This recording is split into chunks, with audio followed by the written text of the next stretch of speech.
Greetings, fellow Roto Ballers, and welcome back to the League Winners Preseason Extravaganza. I'm Joey Christopoulos, my co-host Dave Rispoli. This is another part of our multi-part series, Tight End Edition, where we pick our favorite players that, look, they might not be studs, they aren't exactly sleepers, but if you draft them at just the right price, at just the right time, they could, in fact, become league winners in the 2022 season. Dave, tight ends, this is what the people come here for, all right? They're ravenous, they're frothing at the mouth. Let's do it. One question.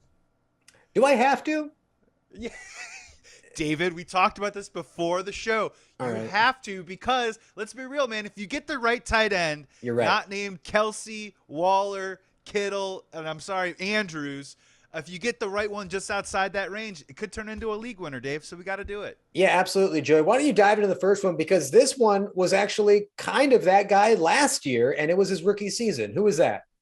Well, so I'm going to lay this case out a little bit. It's Pat Freiermuth and the Pittsburgh Steelers at tight end 13. He's going 116th overall right now. Now, look, tight end 13, I think that he could possibly hop into that 6, 7, 8 range. I'm not saying that he's going to be a top 5 guy, but look, if you get it at that value and he gets the touchdowns that I think that he could possibly get, it could help you solidify that position. You don't have to worry about it. You don't have to wrestle about it on the waiver wire, and that could possibly turn into a league winner. Now, Freiermuth last year, 4.9 targets a game as a rookie, 60 receptions, 497 yards. The big one for me was 7 touchdowns. And look, this is not – I'm going to get into some numbers in a second, but just from the eye test, Dave, watching him, he is an athletic tight end. He has great body control in the red zone. And for a guy who's going to be playing with a Mitch Trubisky or Kenny Pickett this year, I think that means a lot. Now let's move over to Mitch Trubisky, who, look, we're taping this in July right now. I'll see you later, Joe.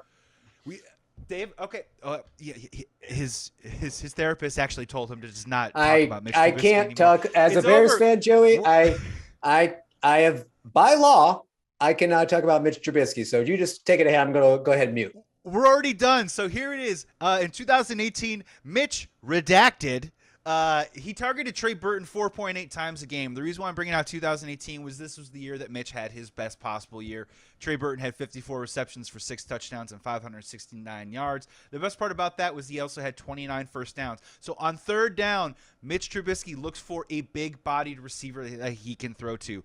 I do not like Deontay Johnson's value this year. I like Pat Freiermuth's value and a guy who's going to be rolling out a lot, cutting the field in half, and looking for big-bodied receivers to throw to. And again, I just think that this guy that could possibly sneak into the top 8. And my favorite part about, again, with Muth in the red zone last year, 13 of 20 targets. He caught 13 of them. That's a 65% catch percentage. That's above average, Dave. He got 9 first downs in that red zone area and caught 7 of those for touchdowns. So I just think tight end 13, it gets a little muddy after that 5 or 6. I think you can wait a little bit, take a guy like Freiermuth, and possibly bump yourself up to that top 6, top 7 category by the end of the year. Joey, those 20 targets inside the red zone were more than Dawson Knox and Travis Kelce. The Steelers believe Pat Freiermuth is their best red zone option, and that's why he is definitely worth a dart throw at tight end 13. Joey, this one is close to our heart, okay? And we don't talk about a lot of Bears because they've burned us in the past, Joey. We don't talk about Bears. No. But I want to say this. He's moved up since even we first had our discussion. He was tight end 13 like a week ago. ADPs are still updating. We're not even to true full draft season yet, so this could change again. Right now, he's tight end 11. I would say we're getting close to the point where I'm like, I might be out sooner than later. But as of now, as long as he stays in the tight end 10 and above range, I'm okay with you selecting Cole Kmet. Here's why. 8th most targets in 2022 of all tight ends. A 19.7% target share in the red zone, which yielded 0 touchdowns. This is a glaring positive regression candidate for touchdowns, Joey. It's got to happen. And it should happen because Bears QBs, and that includes Fields, Dalton, whoever else we were trotting out there last year, when targeting Cole Kmet, had an 83.3 QB rating. So he's a reliable guy. We just need to fix his red zone efficiency, which could happen. And if that happens, the yards are already there. Like I talked about this on the running back show, Joey, and also the quarterback show. There's like a checklist of guys. They need to hit a certain they need to check certain boxes in order for them to truly jump into that top category. Right. Andrews, Kelsey, Kittle, Waller, what do they all have in common? They're all at least the top 2 option in target share on their team.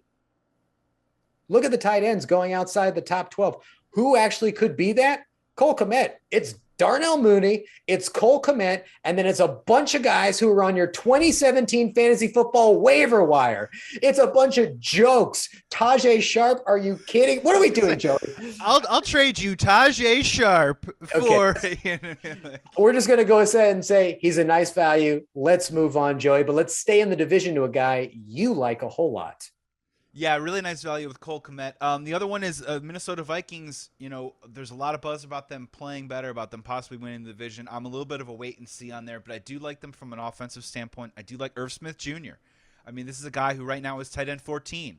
He is behind the first 2 guys that we brought up. He's 125th overall. I don't think a lot of people know about him, so people listening right now, they're like, I know my fantasy football. I'm playing with some people that might not know fantasy football as well. Irv Smith is the perfect guy. He's the mystery man because he was poised for a breakout season in 2021, and then Dave, he tore up his knee. Good news, though, Dave, he did in training camp. So he's had a full year and a half to come back and figure it out. And typically what happens with the Minnesota Vikings, they usually have a couple guys in the way. Well, all the tight ends have been cleared out. No more Kyle Rudolph. No more Tyler Conklin. This is Irv Smith Jr.'s show. I just like that value right there. And again, a lot of the tight end position, we're going to mention a couple of guys before we get out of here, but it's all going to come down to touchdowns, right? There's not going to be anyone that's going to grab you 70 or 80 receptions for 800, 900, 1,000 yards that isn't already in your top 5 projected of the tight ends right now. This is about finding touchdowns right now, and I think Irv Smith Jr. in that Kevin O'Connell offense, I like it a whole lot. He's a big dude, 6'4", super athletic. He does have the speed. Let's see if that speed returns. I think Irv Smith is a good play there.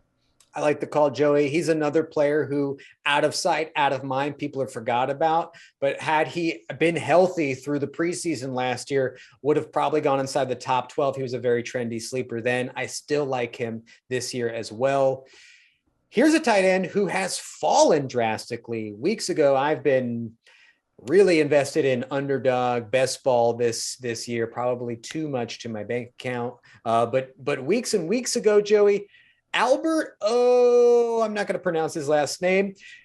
He was going, the Broncos tight end, this guy was going as a top 12 tight end. He was getting a lot of hype, and he has just fallen every week, and he is all the way down to tight end 18. I understand why he has fallen. Here is how Russ Wilson's tight ends have finished in fantasy football over the last couple of years. Tight end 21, tight end 38, tight end 28, tight end 31. No good. Okay, no good. But Joey, here's a couple positive things.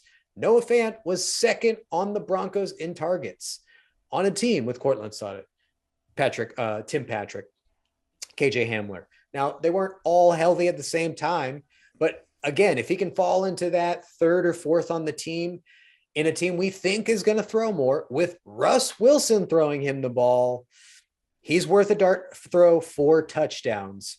And like Joey said, it's all about touchdowns. So here's a couple guys I penciled in as late round dart throws who have big touchdown upside. My recommendation is if you get to the tight end 14, 15 range, you haven't drafted any tight ends, just wait till the last couple rounds and take 2 back-to-back. Maybe one of them hits. Here's a couple names for you. Gerald Everett. Sorry, Donald Parheads. Sorry, the X check. Jared Cook is gone, and they signed Gerald Everett, who now has Herbert throwing to him. Big Bob Tunyon, if he's healthy, we've seen it before. Rodgers is going to need some familiarity with Devontae gone. And then 2 other ones I like a whole lot. David Njoku, and this is obviously around if and how long Deshaun Watson is suspended. And then Austin Hooper, okay? Tannehill made Jonnu Smith and Delaney Walker top 10 fantasy tight ends. A.J. Brown is gone. Traylon Burks is at McDonald's somewhere eating too much. Robert Woods has never been a huge red zone option. If you ask me which Titan probably falls in the end zone 10 plus times, who has the best shot, I think it's probably Austin Hooper. They also lost to Jai Sharp, too, as well, Dave. Oh, that's right. So who signed him? Who signed them? The Chicago Bears, baby. Yeah. And look, just to put a button on this too, like, we're mentioning all these guys right now. I don't think a lot of people knew who Robert Tonyan was until he started catching touchdowns, right? And so when we talk about guys like Albert O and Nathaniel Hackett offense, these are guys that are going to hopefully find the red zone a little bit. Just a couple of guys that I don't think that you should draft, but you just want to probably keep an eye on just in this preseason alone. Evan Ingram at tight end 23. I mean, look, we just have to pay attention to him when he's on Follow the field. money. Follow the money. When he's on the field, it works out. And look, Zach Ertz, Dallas Goedert, Doug Peterson offenses, they do work the tight end in there. And then, Dave, we're going to end on this one because you're going to be mad. Tight end 30, Dave. It's a tradition unlike any other here when we do these pods for rotoballer.com. O.J. Howard, Buffalo Bills. Look, I get it. You couldn't resist. Look, hey, if they're going to be the best offense and Josh Allen's going to be the number one fantasy quarterback and they're going to win the Super Bowl and everything's going to be hunky-dory and amazing, you're telling me O.J. Howard can't get in on that a little bit? I'm not saying draft the guy, but I'm saying just keep an eye on it. He's going to be completely going for free. And when guys go for free, Dave, sometimes they turn into league winners. That's right. This was our League Winners Tight Ends edition on rotoballer.com. Comment and question below. Joey Christopoulos, Dave Rispoli, thanks for checking us out. Check out the next one, wide receivers, running backs, and quarterbacks, and we'll see you soon.